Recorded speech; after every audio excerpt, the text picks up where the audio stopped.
Well, I guess overall thoughts on it was probably a crazy game to coach with a lot of different situations, but your team stayed pretty composed. Yeah, that's something we talked about the last week, and they came out pretty good. They skated well. They were hungry, and we just scored at the right time, I guess. And Ports kept us in the game early, so I give him credit, and I also give my team credit. They stick with it, and they came back better and skated better in the second period, and again, yeah, in the key moments we just scored, and that was a big difference.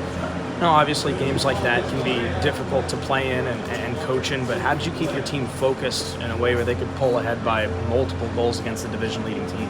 Yeah, no, again, we were working on this, and seems like we have ourselves in better control on the road for some reason. So the pressure was on the other team, and again we settled everything down. We knew we were going to have good goaltending, and the power play came through. So a lot of good things, and it was a big win, and now time to get some rest and get again tomorrow.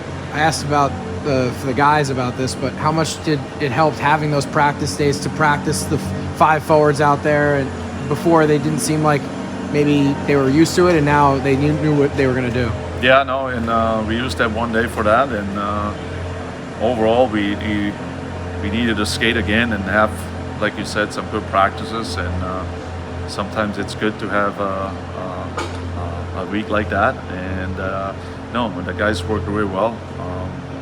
They worked hard, and for me there was no surprise today. They came up with a big win. So again, I give them credit for a good week at practice, and they carried it over. Talking about the week, and you didn't have the guys skate this morning.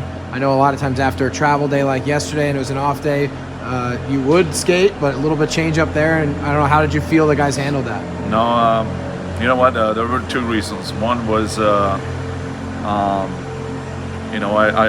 planned the practice last week really hard, and because I knew I'm going to get him a few days off here, and I also want to have him fresh.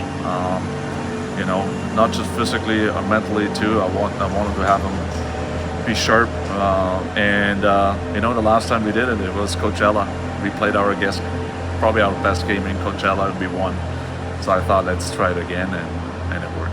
The other thing I asked you after the last game about Cromie, and you said, change the stick tape, but you said it was, he's been doing some of the right things. Some of these guys have been doing the right things, and obviously a big night. Not only the goals, there's a lot of other chances that he had that didn't even go in tonight. Yeah, he was dangerous, and again, I think he feels more and more comfortable with playing with Tynes and Hoots, and they like him. I know that, and because of we saw it today, right? He can be a really threat. He can skate, he can shoot, and sometimes we want him to play a little bit harder and dirtier, but we're working on that. He's getting much better at it, and again, he's one of those guys. He made a big stride this year, and we're gonna continue to work with him. He said he felt like that he maybe improved some other things that are not scoring related. So is it nice to still see the puck go in for him? Because obviously he knows he's a goal scorer at the end of the day. Yeah, and but you know what? He thought that way, and I thought differently, because he's never in trouble. Defensively, he's barely in trouble, and he takes pride in that. I know that, but now I want him to be more dangerous in the offensive zone, and not just on the power play, just by moving his feet. And he's so strong and so powerful. You can't stop him. We can see it today. So that's something we need to be, or he needs to be consistent to be like a power forward, because he can. Obviously, you guys are a little bit shorthanded these last couple of weeks defensively, and then tonight Kevin Connauton was unavailable for about 15 minutes.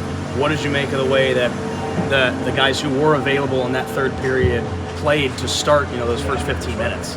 Yeah, no, I thought our D2 overall had a tough start because of their pressure.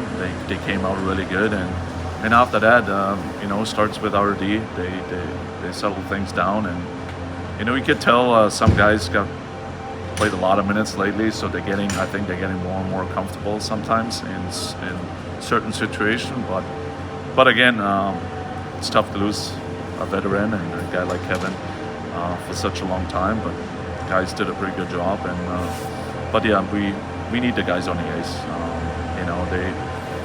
They have a lot of guys who want to play that way. It doesn't matter. We want to play hockey. We want to get the points, and we want to get out of here. So we're going to work on that. A little bit different this team was in first place to start the night, and it's not really the type of hockey you necessarily see from a first place team, but obviously it's kind of what they do. That's their identity. How do you guys prepare for a team like that? No, it was. They're good. I think they came a long way. Like I told the team, it's not like the Tucson team from the past.